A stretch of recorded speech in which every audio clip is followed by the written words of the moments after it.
तर आज अखेर शिक्षण मंत्री धर्मेंद्र प्रधानांचा राजीनामा झाला आणि दिल्लीमध्ये किंवा देशभरामध्ये जे विद्यार्थी त्यांच्या राजीनाम्यासाठी आंदोलन करत होते त्या सगळ्या विद्यार्थ्यांचा विजय झाला। पण सुरुवातीला सरकार या राजीनाम्यासाठी पॉझिटिव्ह नव्हतं किंवा कोणत्याही परिस्थितीत हा राजीनामा होणार नाही असं सरकार सांगत होतं। मग असं काय झालं की धर्मेंद्र प्रधानांचा राजीनामा झाला आणि या विद्यार्थ्यांच्या यशस्वी आंदोलनामधून नेमकी कोणती गोष्ट सिद्ध झाली या सगळ्या गोष्टी मी तुम्हाला सांगणार आहे। त्यामुळे हा व्हिडिओ तुम्ही शेवटपर्यंत पहा आणि व्हिडिओ शेवटपर्यंत पाहिल्यानंतर धर्मेंद्र प्रधानांचा राजीनामा हा मोदी शहांना चपराक आहे असं तुम्हाला वाटतं का हे मला कमेंट बॉक्स मध्ये सांगा। सोबतच तुम्ही जर अजूनपर्यंत लॉजिकल सिद्धांत आपल्या युट्यूब चॅनलला सबस्क्राईब केलं नसेल तर आधी आपल्या चॅनलला तेवढं सबस्क्राईब करा। नमस्कार, मी सिद्धांत आणि लॉजिकल सिद्धांत आपल्या युट्यूब चॅनलमध्ये तुमचं अगदी मनपूर्वक स्वागत आहे। तर देशभरामध्ये वेगवेगळ्या परीक्षांचे पेपर हे सातत्यानं फुटत होते। म्हणजे गेल्या 10 वर्षांमध्ये जवळपास 150 पेक्षा सुद्धा जास्त पेपर हे देशभरामध्ये फुटलेले आपल्याला बघायला मिळाले। आणि यामुळे जे सातत्यानं पेपर फुटतायत त्यामुळे विद्यार्थ्यांचं नुकसान होतंय किंवा त्यांनी क्लासेससाठी भरलेले पैसे किंवा एकंदरीतच त्यांच्या शिक्षणाचा खर्च हा अमापपणे वाढत असताना ज्यावेळी असे पेपर फुटतात त्यावेळी विद्यार्थ्यांचं आतोनात नुकसान होतं। म्हणजे ते नुकसान आर्थिक असतं, ते नुकसान शैक्षणिक असतं किंवा त्यांचं मानसिक नुकसान पण होतं। कारण की एखादा पेपर फुटला म्हणजे विद्यार्थ्यांनी अभ्यास करून पेपर दिला आणि त्यानंतर हा पेपर फुटला तर विद्यार्थ्यांना एक मानसिक धक्का बसतो किंवा त्यांच्यामध्ये नैराश्य येतं। असाच मानसिक धक्का नीटचा पेपर सलग 2 वर्ष फुटल्यानंतर विद्यार्थ्यांना बसला आणि यावेळी ज्यावेळी नीटचा पेपर फुटला त्यावेळी 20 पेक्षा सुद्धा जास्त विद्यार्थ्यांनी आत्महत्या केल्याची बातमी समोर आली। आता 20 पेक्षा जास्त विद्यार्थ्यांनी आत्महत्या केल्या आणि एकंदरीतच 22 ते 25 लाख विद्यार्थ्यांचं शैक्षणिक नुकसान झालं, त्यांच्या पालकांचं आर्थिक नुकसान झालं आणि यामुळे देशभरातील विद्यार्थ्यांमध्ये एक प्रकारचा असंतोष होता आणि त्या असंतोषाला वाट करून दिली ती म्हणजे कॉकरोच जनता पार्टीच्या आंदोलनानं। म्हणजे अभिजित दिपके हा अमेरिकेत शिकत होता, तो अमेरिकेतनं भारतात आला आणि त्यानं विद्यार्थ्यांना संघटित करायला सुरुवात केली आणि आपण या पेपर फुटीच्या विरोधात शिक्षण मंत्र्यांचा राजीनामा घेतला पाहिजे अशी घोषणा कॉकरोच जनता पार्टीने केली। आता याला सगळ्या विद्यार्थ्यांचा पाठिंबा सुद्धा मिळाला कारण की ते एवढ्या वर्षापासून या एज्युकेशन सिस्टीमचे जे प्रॉब्लेम्स आहेत ते झेलत होते आणि त्यांना त्याचा त्रास होत होता।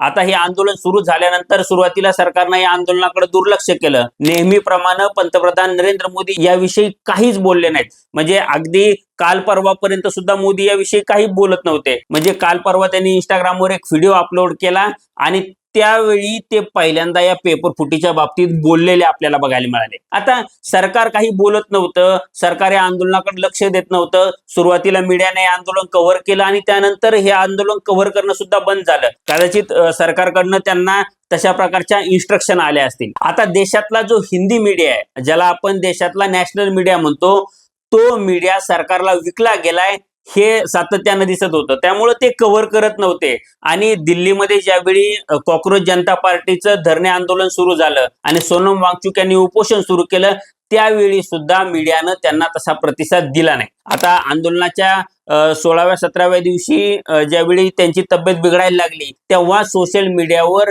लोकांनी त्यांच्याबद्दल चिंता व्यक्त करायला सुरुवात केली। तरी सरकार सोनम वांगचुक यांच्याशी चर्चा करायला तयार नव्हतं। आता या सगळ्या गोष्टीनंतर 20व्या 21व्या दिवशी सरकारनं त्यांना उचललं आणि दवाखान्यात ऍडमिट केलं आणि यामुळे जनतेमध्ये एक प्रकारचा रोष निर्माण झाला, विद्यार्थ्यांमध्ये एक प्रकारचा रोष निर्माण झाला। म्हणजे एखादा माणूस 20 दिवस उपोषण करतोय आणि तुम्ही साधं त्याचं म्हणणं सुद्धा ऐकून घेत नाही आणि असं उद्दामपणे अहंकारातून तुम्ही त्याला उचलून नेता आणि दवाखान्यात ऍडमिट करता। आता त्या रात्री सरकार ते आंदोलन उलथून टाकणार होतं पण ते काही कारणास्तव टळलं। आता 20 तारखेच्या मोर्चामध्ये सुद्धा सरकारनं अमानुषपणे लाठीचार्ज केला। म्हणजे आपण सोनम वांगचुक यांना उचलून नेलं आणि विद्यार्थी जे जंतर मंतरवर बसलेत त्यांचं आंदोलन आपण उलथून टाकू। कारण की जर विद्यार्थ्यांवर प्रचंड लाठीमार केला किंवा त्यांना खिळ्याच्या काठ्यांनी मारलं किंवा त्यांच्यावर अश्रुधुराच्या नळकांड्या फोडल्या, त्यांची डोकी फोडली, त्यांचे हातपाय तोडले तर विद्यार्थी भीतीपोटी पुन्हा जंतर मंतरवर जमा होणार नाहीत आणि ते आपापल्या घरी पळून जातील असं सरकारला वाटलं। पण घडलं उलटच। हे जेनझी विद्यार्थी आहेत, हे विद्यार्थी पहिल्यापेक्षा सुद्धा जास्त संख्येनं जंतर मंतरवर जमायला सुरुवात झाली आणि त्यावरून सरकारचे धाबे दणाणले। आता सरकारचे धाबे हे फक्त विद्यार्थी एकत्रित आले त्यामुळे दणाणले नाही तर या विद्यार्थ्यांना ज्यावेळी मारहाण झाली त्या मारहाणीचे व्हिडिओ आणि फोटो हे देशभरातच नाही तर जगभरात व्हायरल झाले. आणि दिल्ली ही राजधानी असल्यामुळं इंटरनॅशनल मीडिया सुद्धा इथं असतो किंवा वेगवेगळ्या देशांच्या एम्बसीज सुद्धा इथं असतात आणि या सगळ्या लोकांचं या आंदोलनाकडे लक्ष होतं आणि त्यामुळे इंटरनॅशनल मीडियानं या गोष्टी एक्सटेन्सिव्हली कव्हर केल्या आणि मोदी सरकार हे विद्यार्थ्यांशी कसं ब्रुटली वागतंय हे जगभरात सांगितलं गेलं किंवा जगभरातल्या मीडियानं ते मुक्तपणे सांगितलं. आता दुसरीकडे आपला मीडिया काय करत होता तर आपला मीडिया हे विद्यार्थी कसे पाकिस्तानी एजंट आहेत, चायनीज एजंट आहेत, अमेरिकन एजंट आहेत हे सांगण्याचा प्रयत्न करत होता आणि यामुळं मीडियाला अभूतपूर्व रोषाला सामोरं जावं लागलं. त्यामुळे या आंदोलनामधून ही गोष्ट सुद्धा सिद्ध झाली की जो हिंदी मीडिया आम्हाला एवढे कोटी लोक बघतात, आमची व्ह्युअरशिप देशात सगळ्यात जास्त आहे, जगात एवढ्या क्रमांकावर आहे, या सगळ्या गोष्टी सांगत असतो त्या मीडियाबद्दल तरुणांमध्ये प्रचंड रोष आहे. ही गोष्ट विद्यार्थ्यांनी दाखवून दिली. म्हणजे वेगवेगळ्या न्यूज चॅनलचे जे पत्रकार आंदोलन कव्हर करायला जात होते त्या न्यूज चॅनलच्या पत्रकारांना विद्यार्थ्यांनी अक्षरशः पिटाळून लावलं आणि काही ठिकाणी तर या पत्रकारांना मार सुद्धा खावा लागला. त्यावरून सातत्यानं हिंदू मुसलमान करणाऱ्या किंवा ह्या सरकारची तळी उचलणाऱ्या मोदी किती ग्रेट नेते आहेत हे सांगणाऱ्या मीडियाबद्दल तरुणांमध्ये आणि विद्यार्थ्यांमध्ये किती रोष आहे हे सिद्ध झालं. या आंदोलनामधून सिद्ध झालेली आणखी एक गोष्ट म्हणजे मोदी शहा ज्या प्रकारे स्वतःला स्ट्रॉंग नेते म्हणून प्रोजेक्ट करत होते ते तेवढे स्ट्रॉंग नेते नाहीयेत आणि आम्ही कधी कोणाचा राजीनामा घेत नाही, आम्ही करू तोच कायदा, म्हणजे आम्ही देशभरात निवडणुका जिंकतोय, वेगवेगळी राज्य काबीज करतोय, त्यामुळं आम्ही म्हणतो तोच नियम आणि आम्ही म्हणतो तोच कायदा, आम्ही सगळ्यांना बायपास करू शकतो, म्हणजे इलेक्शन कमिशनला बायपास करू शकतो, कोर्टाला बायपास करू शकतो किंवा या दोन्ही इन्स्टिट्यूशनला आम्ही अंकित ठेवू शकतो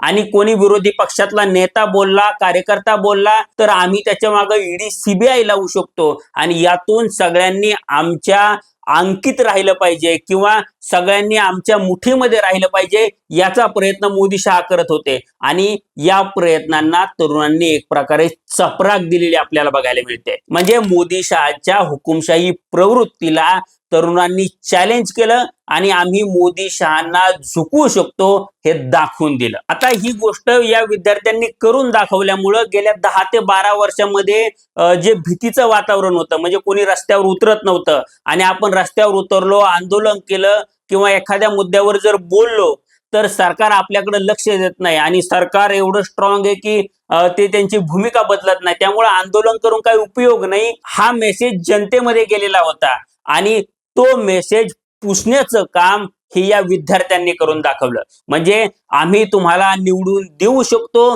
तर आम्ही तुम्हाला सत्तेतून खाली खेचू शकतो, हा मेसेज या विद्यार्थ्यांनी या आंदोलनाच्या निमित्तानं दिलाय. त्यांनी एक प्रकारे या आंदोलनामधून देशातली लोकशाही पुनर्जीवित केली आहे हे आपण लक्षात घेतलं पाहिजे. त्यामुळं या आंदोलनानं इथून पुढच्या काळात सुद्धा जी लोक आंदोलन करणार आहेत त्यांना एक कॉन्फिडन्स दिला आणि आपण न झुकता, सत्तेच्या दबावाला न जुमानता किंवा मेनस्ट्रीम मीडियाच्या अपप्रचाराला किंवा बदनामीला न घाबरता रस्त्यावर उतरून जन आंदोलन उभं केलं आणि हे जन आंदोलन जर तळागाळापर्यंत पोहोचवण्यात आपण यशस्वी झालो तर सरकारला आपण झुकवू शकतो आणि हे लोकशाहीचं मूल्य आहे ही गोष्ट या आंदोलनानं पुन्हा एकदा अधोरेखित केली. त्यामुळे या पुढच्या काळात सुद्धा ज्या लोकांना एखाद्या मुद्द्यावर आंदोलन करायचंय त्या लोकांसाठी सुद्धा या मुलांनी रस्ता उघडा करून दिलाय हे आपण लक्षात घेतलं पाहिजे. त्यामुळे हे सगळे विद्यार्थी त्यांच्या मुद्द्यावर ठाम राहिले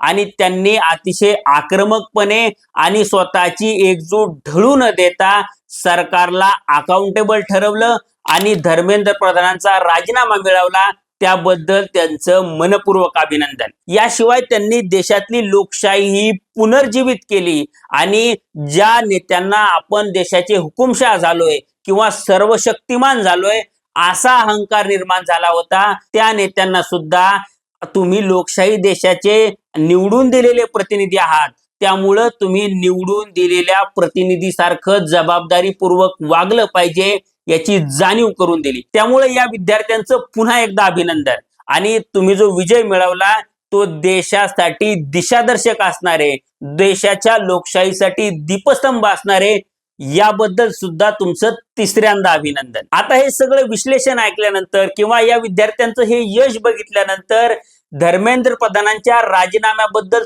तुम्हाला काय वाटतं हे तुम्ही मला कमेंट बॉक्समध्ये सांगा. हा व्हिडिओ आवडला असेल तर व्हिडिओला लाईक करा आणि असेच नवनवीन व्हिडिओ पाहण्यासाठी लॉजिकल सिद्धांत आपल्या युट्यूब चॅनलला सबस्क्राईब करायला विसरू नका. धन्यवाद.